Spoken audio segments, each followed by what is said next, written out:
Americans are being told to expect a nuclear or biological attack within the next 5 years.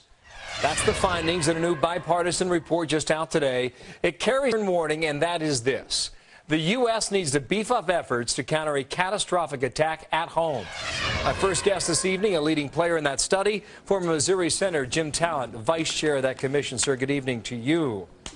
Good evening to you too, Bill. What are you seeing out there that we need to know?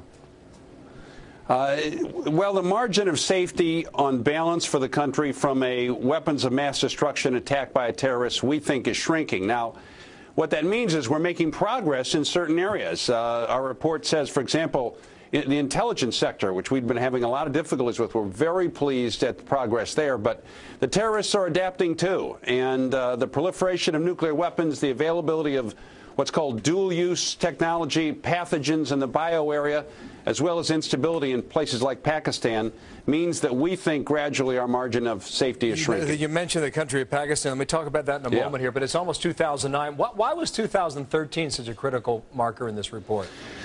Well, because when we interviewed hundreds of people, went over thousands of pages of evidence and material, we really did a deep dive. The instinct emerged that we were dealing with a near-term risk, not an intermediate-term risk. And we thought 5 years was the right place to peg it. Now, obviously, we don't have some classified document that says, you know, al-Qaeda has some 5-year plan that's going to come to fruition in 2013. But that was our belief as experts looking through in a real deep dive through the material. Well, you mentioned Pakistan. There are clear concerns in that country for a variety of reasons, not to mention the freshest in our own minds about what happened in India last week. Now, what are you seeing in Pakistan that is so alarming to you? It's an epicenter of some very bad trends. It's a nuclear power. It has an unstable government, a government that's attention is diverted away from the terrorists and away from potential subversion within its own ranks. I mean, we're not certain what kind of sympathizers are there. They obviously have a lot of competition and difficulty with India, which could trigger problems. And al-Qaeda is reconstituting in terms of safe havens in parts of Pakistan. How would you measure the level of cooperation you're getting out of Islamabad? Or are these groups operating entirely outside the government's work? Well, we're getting cooperation, I think. The problem is how much attention and urgency is the government paying to it. Now, one of the good things that may come out of this Sunday's terrible incidents, is the government understands that these terrorists can compromise its position across a broad front. So this is a government that isn't stable. And a government that's not stable pays attention to its own stability, first and foremost. And then the other question is that just, like, for example, they just don't have a sophisticated level enough of protocols for guarding their nuclear material.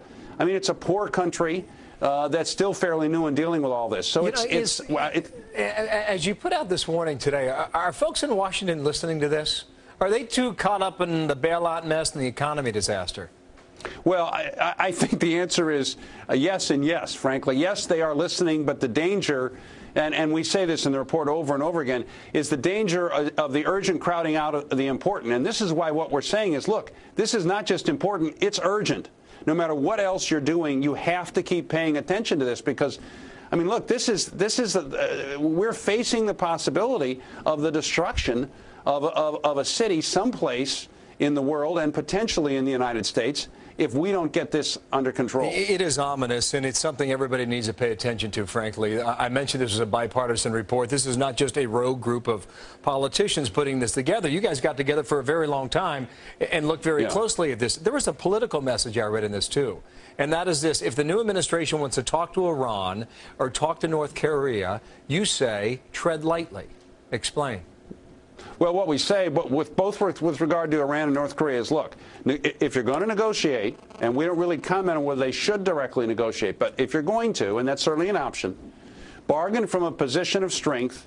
Your goal should be the elimination of their nuclear weapons program, and you should be prepared to use sticks as well as carrots in dealing with them. So that's the general message on a level of principle that we took. We did not get into tactical recommendations because we felt that depended too much on conditions on the ground on any given instance. I can understand that. Jim Talent, thank you for your time tonight. We are paying attention here. Thank you for sharing tonight. Thank you, sir. Thank you, Bill.